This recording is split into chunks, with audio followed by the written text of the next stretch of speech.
Joe Biden, il fait tellement rire, les amis. Il fait tellement rire.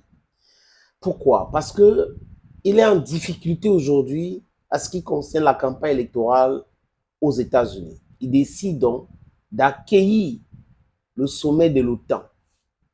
L'OTAN, the North Atlantic Treaty Organization. Et cet OTAN qui a tellement fait du mal dans le monde entier.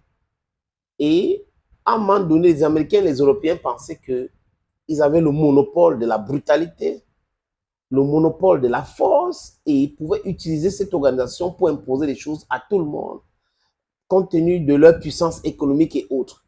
Mais ils ne se sont pas rendus compte que, à force d'intimider tout le monde, les gens s'est préparés économiquement et avec les armes aussi, les amis. Et que le paradigme a changé. Les opinions publiques mondiales sont mieux éduquées que hier. Et comme ça, des différents mensonges ne peuvent pas prospérer ou ne peuvent pas prospérer éternellement. Ceux qui sont clairvoyants voient des choses en loin. Ils prévoient certaines choses. Ils voient, ils écoutent les gens. Mais comme ils sont dans leur boule, they are in their lies, ils sont là-dedans, ils n'arrivent pas à comprendre que le monde bouge et que les choses changent.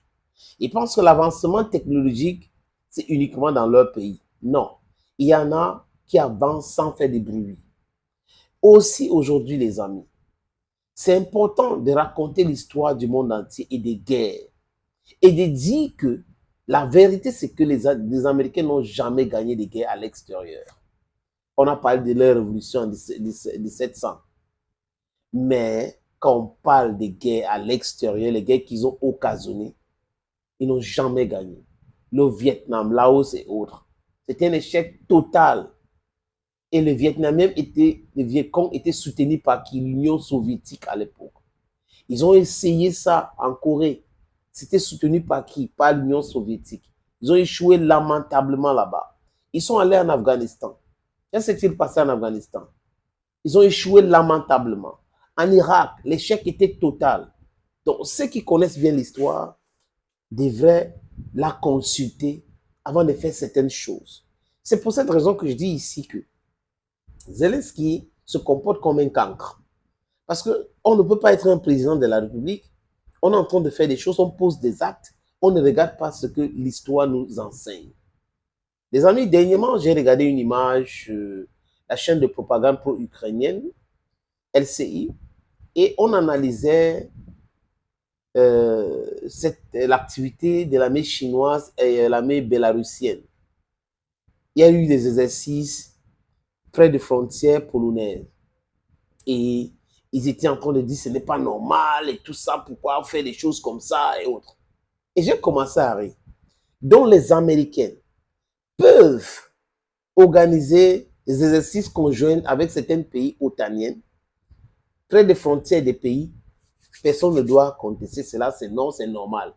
Mais quand c'est les Chinois, ça commence à poser un problème. Pourquoi l'armée chinoise quitte la Chine? Pourquoi l'armée russe quitte la Russie? Mais au nom de quoi vous pouvez envoyer vos troupes, menacer des gens, et que les gens ne peuvent pas vous montrer aussi qu'ils sont forts, ils sont puissants, ils ont les muscles? C'est ce discours, double standard, qui ne passe plus. Ça ne passe plus. Les pays au monde ont compris aujourd'hui que la défense est nécessaire pour leur sécurité, leur calme, la tranquillité. Un pays ne peut qu'être tranquille si elle est puissante avec des armes et diplomatiquement. Sans les armes, les États-Unis auraient déjà envahi la Chine depuis longtemps. Ils ne devraient pas accepter cela. Sans les armes, c'est que la Russie est à terre aujourd'hui. Sans les armes, l'Iran serait déjà à terre aujourd'hui. Sans les armes, la Corée du Nord serait déjà à terre aujourd'hui. Donc, c'est ça qui empêche l'impérialisme de continuer de faire des guerres illégales. La guerre n'est pas bonne. Ce n'est pas une bonne chose. Illégal ou légal, ce n'est pas une bonne chose. Les hommes devraient négocier, discuter, dialoguer, parlementer pour trouver une solution à les différends que de faire du ringuingue. Ça tue les hommes, on a besoin des êtres humains, pourquoi les gens devraient mourir? Mourir par rapport à la stupidité humaine? Mourir parce qu'il y a certaines personnes qui disent ils ont allé à l'école plus que tout le monde, ils sont des élites, ils ont le pouvoir, ils peuvent en découdre et tout ça. Non, on peut discuter pour trouver des solutions. Donald Trump d'ailleurs est en train de faire cela. Joe Biden, lors du sommet de l'OTAN aux États-Unis, a encore dit, j'ai pas dit mensonge, mais ce n'est pas très loin de là, que la Russie ne veut pas négocier et que Vladimir Poutine ne va pas s'arrêter en Ukraine. Il va attaquer d'autres pays. C'est Joe Biden qui déclare cela, les amis. Quand vous écoutez cela, vous êtes en train de voir, là, les gens peuvent s'arracher les cheveux. Pourquoi la Russie va attaquer d'autres pays si la Russie ne se sent pas attaquée ou que la Russie n'est pas attaquée? Pourquoi? Est-ce que c'est la Russie qui a créé la situation en Ukraine? Non. On peut accuser la Russie, on peut dire des choses. Mais, je répète ici, regardons la genèse de tout problème. On ne peut que régler un problème de façon durable si on essaye de comprendre la genèse de ce problème-là. Joe Biden avec Zelensky organise quoi? Le sommet de la paix. Un truc qui n'a pas de sens à Genève ou en Suisse. Pas à Genève, en Suisse. Il invite les pays. Et l'idée qui était derrière les têtes, c'était de montrer à la Russie qu'on peut lui faire gober tout. Donc, on a invité la Chine, on a invité l'Inde, on a invité le Brésil, les pays de BRICS. Malheureusement, pour les organisateurs, les Européens et les Américains, la Chine a décliné l'offre. Ils ont envoyé un ambassadeur. Le Brésil, exactement la même chose. L'Inde, exactement la même chose. Et ils ont compris que ça a foiré. Ils ont commencé à parler, oui, la prochaine fois, on va inviter la Russie. Eux, ils ont dit qu'ils vont inviter la Russie. À quel point la Russie a refusé de faire la paix? La Russie a dit qu'il ne peut avoir un sommet de paix véritable pour la paix si elle est concernée. Si elle n'est pas concernée, c'est voué à l'échec. Et la Russie a dit ça. Et tout le monde, même ceux qui sont en Occident, qui ont un certain sens de clairvoyance, savent.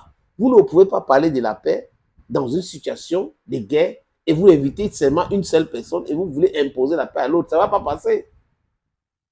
Et Joe Biden, donc les amis, le truc c'est qu'il a voulu donc commencer un truc de paix avec Vladimir Poutine pour redorer son image en interne. Vous voyez un peu, la Russie n'a pas vu la nécessité de discuter de la paix avec Joe Biden alors que les élections, c'est dans quelques mois. Et du coup, il se fâche.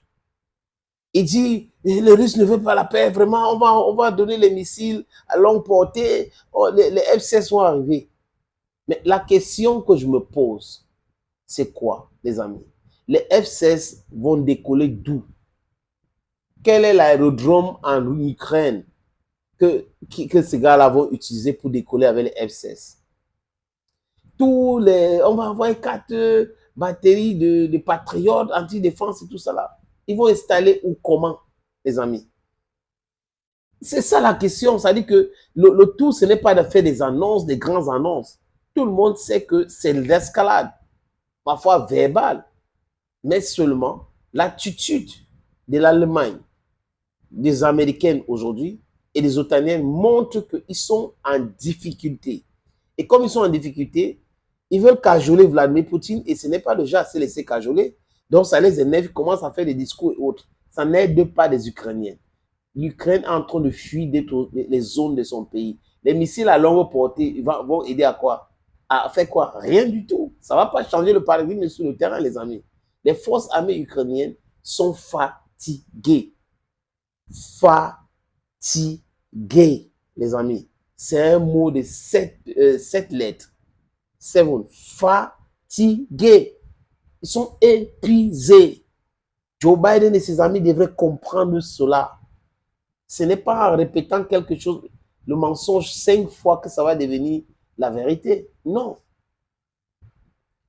L'Inde, le premier ministre indien, Indira Modi, était en Russie, ça les a énervés. Non, la réalité, c'est que le monde entier sait aujourd'hui, les amis, qui sont des vraies personnes qui veulent la paix et qui sont des gens qui cherchent la guerre. Le monde entier est au courant. Et le monde entier, c'est le sud global. L'Occident est petit comme ça. Vous avez les Américains, vous avez l'Europe. On peut dire le Japon, c'est petit. L'Australie, regardez bien, le monde entier est contre les agissements de l'Occident. Et tant que les gars là ne vont pas comprendre, les amis, ils seront en train de creuser leur tombe. Parce que la Russie ne peut jamais tomber. Imaginez aussi que les alliés de la Russie envoient des hommes, envoient des armes. Ils vont commencer à hurler. Oh, oh, oh, oh, oh. Non. Les Européens et les Américains ont toujours gagné les guerres parce que les Africains étaient avec eux. Mais aujourd'hui, c'est fini. La jeunesse africaine ne peut plus soutenir les Européens ni les Américains. Et ils ont compris cela. C'est pour cette raison qu'ils sont en train de réfléchir 1000 à l'heure avant d'entamer quoi que ce soit. La difficulté, c'est bien cela.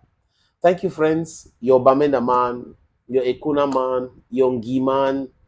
Don't you forget your Bakuri man, and globally, your Anglophone. Thank you for always watching, and bye-bye for now.